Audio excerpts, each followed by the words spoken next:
Good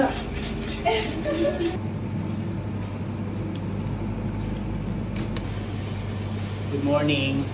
So, Filipino version, gagawa tayo ng bechamel sauce, the basic one. So, ito yung mga gagamitin natin.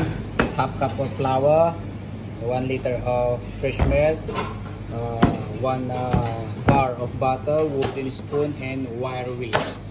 Let's go. I-slice natin yung butter ng cube para mas mabilis mag-melt.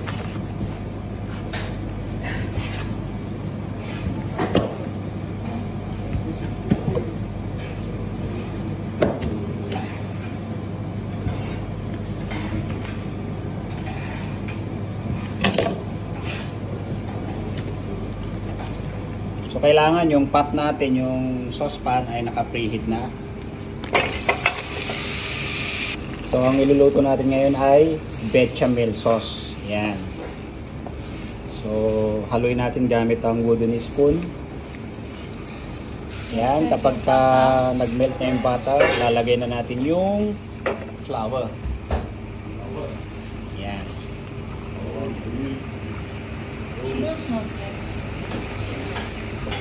Then, hinaan natin yung apoy. Yan. This time, so, kakailanganin na natin yung wire whisk, hindi na wooden spoon. Pag ilalagay nyo yung gatas, dapat continue nyo na hinahalo. Yun. Pag nailagay nyo na yung gatas, pwede nyo na ulit laksan yung apoy. Then, add tayo ng pinch of salt and pepper. Salt muna, and then ground pepper. Say hello. Hello. So ayan, meron na tayong basic bechamel sauce. Ayan. Pagka-thick na yung texture niya, pwede nyo na yung patayin. Kasi habang lumalamig yan, nagtitik pa yan yung texture niya. Hinaan na natin yung apoy. Hindi ko muna siya papatayin kasi yan. Ito yung basic bechamel sauce, pero kailangan ko ngayon ay Alfredo sauce. So, napakadali lang gumawa ng Alfredo sauce. Pag meron na kayong bechamel katulad nito, mag-add lang kayo ng parmesan powder para maging Alfredo sauce na siya. Ayan, ito lang idadagdag nyo, at least 200 grams siya.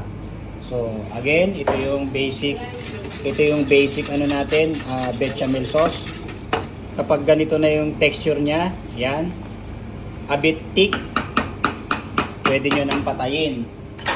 So pag dinagdagan nyo ng parmesan cheese, ito ay magiging Alfredo sauce na. Kasi kailangan ko ngayon ay Alfredo sauce. Ayan. Pero dapat mahina na yung apoy nyo. So ayan, simple. Meron na tayong Alfredo sauce. Continuous halos lang yan. Pagka nag-combine na lahat, pwede na natin patayin katulad niyan.